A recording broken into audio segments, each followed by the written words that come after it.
Hosted on the Moon Studios presents another Ghetto and Godly.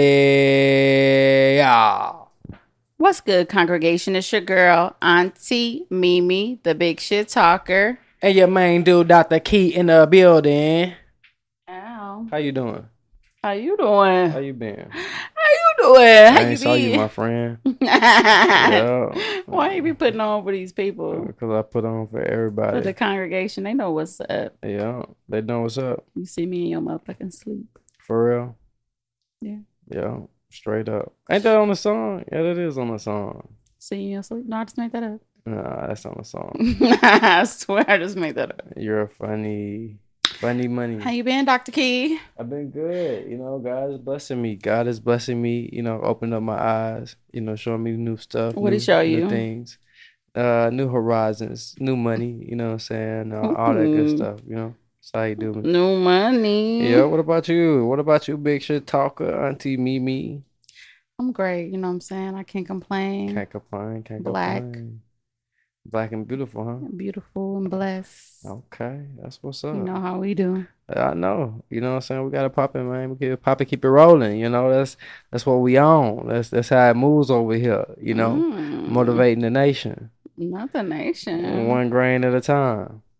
All right. Yeah, you got some good news today, huh? There's some good news or some bad news. What you got? What happened? What you got it. You got it. You got this. What news? Not the news, but the topic that we coming into. You know what I'm saying? Like, oh, you want to act like that? Okay.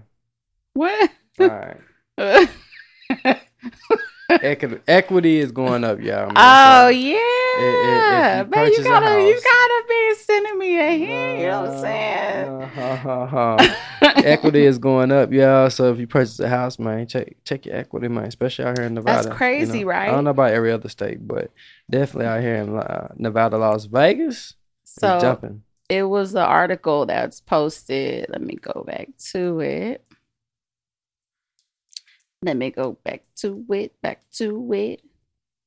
That says home prices, the median price of an existing single-family home sold in Southern Nevada in August was $400. Y'all hear me? $405,000. According to new reports. But I also read in the comments on maybe another article that said Zillow is buying up these homes and driving the price up. And I don't know if you recall, Dr. King, we was searching for our home. It was quite a few homes that said they was owned by Zillow. It was like, how the fuck? Like, we didn't know Zillow was buying properties. We thought y'all just posted the properties and people paid Zillow for the marketing. Right. So Zillow was buying property. So it can all be a fucking scheme. So Zillow raised the market. I don't think Zillow had that kind of money though. Shit. Like to buy all those properties. How? How so? If Zillow is a publicly traded company, they have stocks. They have investors. In addition to people pay Zillow a percentage to market their property. Right.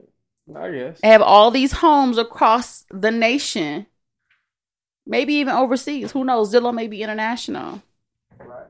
So Zillow probably got a couple dollars.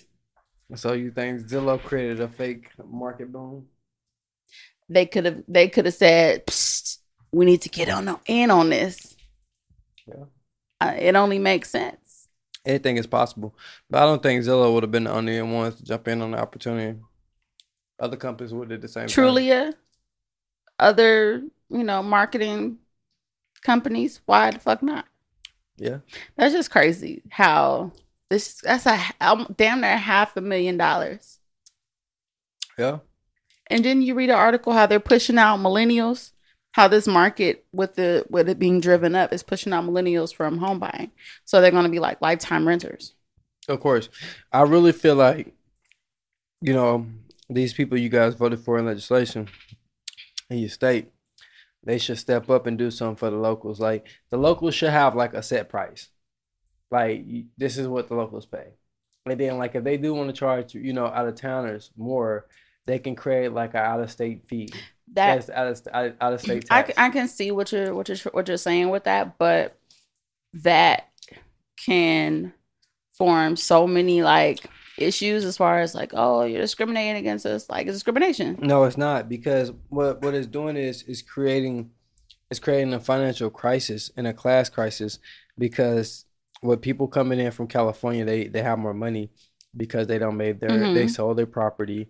So, California pays more money. Even if they have businesses in California, they're probably making more money. You know what I'm saying, than anybody here in Nevada.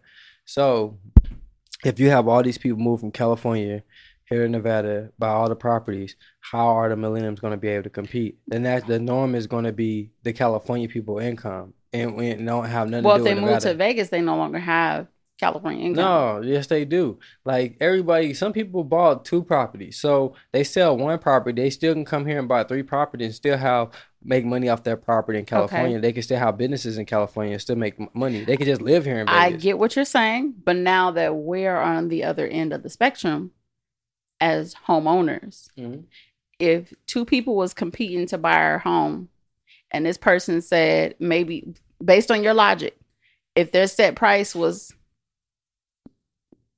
$300,000 and the house is worth $450,000, and somebody comes in and says, that's from California, said, you know what, I'm gonna pay that $450,000 plus I got another 20 on top of that.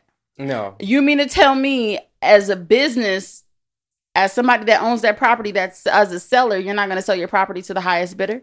No, that's the thing. Because it's dollars. That's why I said the state legislator need to step in and do something for the locals. Not me. I'm not the one.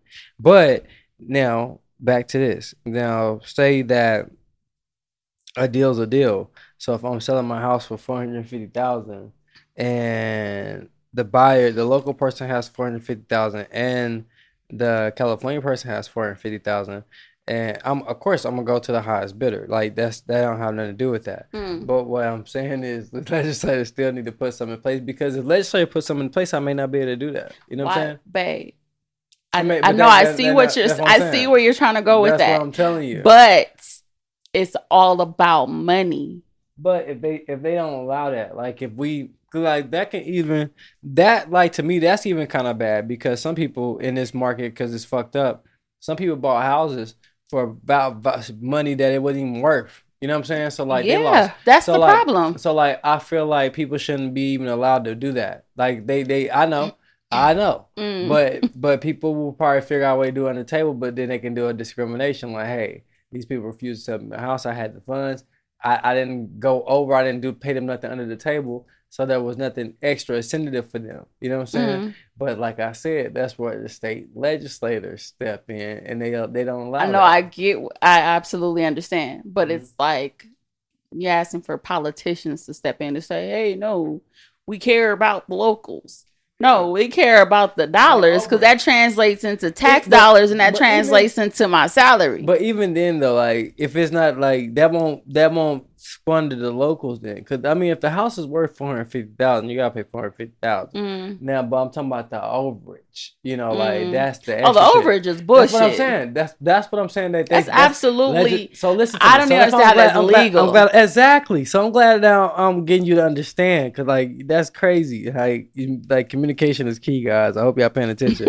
But that's what I'm saying. You gotta explain stuff so people can understand it. I did. And when we rewind this and we're listening to it, you're gonna hear that. But like I said, if legislators stepped in where the person can't do that, they can't pay no over, they can't give you no prizes, they can't let you stay in a village. I mean, they fucking Tahiti hut for a week. None of that shit. It's the value of the house. You pay for the value of the house. Who got the money? Who locked in the deal? That's who we go with. First come, first serve. That's how it should be. That way it will lock out discrimination. It will lock out financial discrimination. All that, because it'll be like fair. You know what I'm saying? Like that overage is some bull. If I never thought that shit existed. That shit crazy. Like you got $50K over what the house is valued as just to throw at the seller. That shit wild. But that's some people who have sold them houses in California for millions of dollars. But even then, like if they stop doing that shit, then like it wouldn't fucking exist. You feel me? Mm-hmm. So like if we all as a whole stop offering this amount of money over what the fucking value of the house is, then there will be no more. I mean, the people is not. They don't have no control. It's the government. The government, this legislator will have to outlaw it. It's that simple. And then even then, people will still go try to do it under the table. They're absolutely gonna do it. But that's when you can step in and you can file a case. You can be like, man, I know I applied for the house on this day. You got to prove it. I have my money. Yeah, you'll have to prove it. But if you prove it, then there will be a penalty for them, and they'll have to give you the house. Legislator need to step in and do that shit. That's just crazy. Mm-hmm. So what we do this week? We did a lot this week. You break it down. I want you to break it down. All right, congregation. So we went to where we go? A little event. We went to Reggae by the Pool. Reggae by the Pool. So I don't know.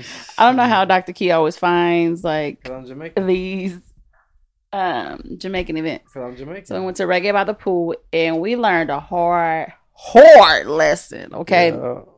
We learned as a collective that you cannot mix whiskey and cognac. I knew that, but I gotta stop listening. So first of all, I didn't even know you ordered a Hennessy. You ordered. You was like, we gotta get a drink. Yeah, I knew we got a. That's how I talk. We gotta get a drink. That's how I speak.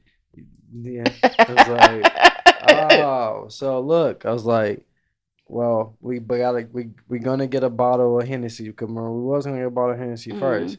Then we was like, man, you know what? Fuck that. Like, we really ain't gonna be here that long. Fuck it. Give us a bottle of Jack. So they gave us a bottle of Jack. And then your ass was like, you know what? I want a Hennessy and Coke. That's not what happened. Okay, skirt, rewind. I'm gonna tell you a story right. So we made plans to go to Reggae by the Pool. Yeah. My ass was drinking Crown before we even left the house. So we don't really drink like that, but we do have like a full bar at the crib, you know what I'm saying? So I was drinking Crown Peach, sipping on that a little bit. And when we got to the event, we were extremely late. So we thought that our table was given away. Mm-hmm. So we go to the bar before we even inquired about a table. And I ordered a Hennessy and Coke. Mm-hmm. Now, congregation, like I have not been really drinking dark liquor like that. I've been on my tequila kick, Casamigo, 1942, Clase Azul. So the Hennessy has been out. Matter of fact, we don't even have Hennessy at the crib. So ordered Hennessy and Coke. I didn't know Dr. Key ordered a Hennessy and Coke as well because he always orders Jack and Coke. Why did he order Hennessy and Coke this particular night? Why? Mm-hmm. I didn't know because you sat there and argued me to death. Like, and I was like, so he ordered a Hennessy and Coke, and then we inquired about. Let me finish. Then we inquired about our table, and we decided to buy a bottle of Jack. So he's like, first of all, cool event, trash service. Yeah. Trash. Like no one came around to like pour our drinks. It was just terrible. Like we told the first waitress like what we wanted. We wanted to order food, like, and like they disappeared. Another waitress came back and was like, hey, like, what do you want? Like, we already spoke to one waitress. Oh, are you our new waitress? It was like really unorganized.